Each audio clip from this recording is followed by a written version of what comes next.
Face die is a biased one. 6 face की dice है लेकिन वो बायस्ड है। बायस्ड मतलब नॉर्मल डाइस में अगर देखा जाए तो 1 आने की प्रोबेबिलिटी 1/6, 2 आने की 1/6, इवन नंबर आने की 3/6, ऑड नंबर आने की 3/6। लेकिन इसमें ऐसा नहीं है। इसमें कैसा है, it is thrice more likely to show an odd number than the show an even number. तो आपको मालूम है कि जब डाइस थ्रो की जाए तो दो ही काम होंगे, या तो इवन या तो ऑड। या तो इवन आएगा या तो ऑड। तो अगर इसको हम इवन मान रहे हैं तो इसको ऑड मान रहे हैं। ठीक है। अब कह रहे हैं कि it is thrice more to know odd number than to show even number. मतलब जो ऑड नंबर आने की प्रोबेबिलिटी है वो इवन नंबर आने की 3 गुनी है। ऑड नंबर आने की प्रोबेबिलिटी इवन नंबर की 3 गुनी। तो इसमें से किसको ऑड इवन मान ले, किसी को भी मान लो। इसको ऑड मान लिया, इसको इवन। तो ऑड नंबर आने की प्रोबेबिलिटी इवन आने की प्रोबेबिलिटी की 3 गुनी है।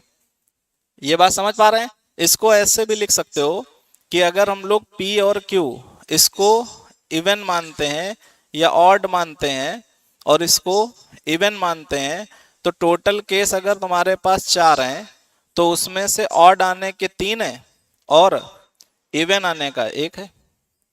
ये भी क्या लिख गया, ऑड आने की प्रोबेबिलिटी 3 टाइम्स है किसके, इवन आने की प्रोबेबिलिटी।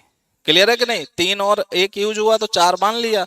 तो जब हमने 4 मान लिया तो इवन ऑड नंबर आना 3 टाइम्स है।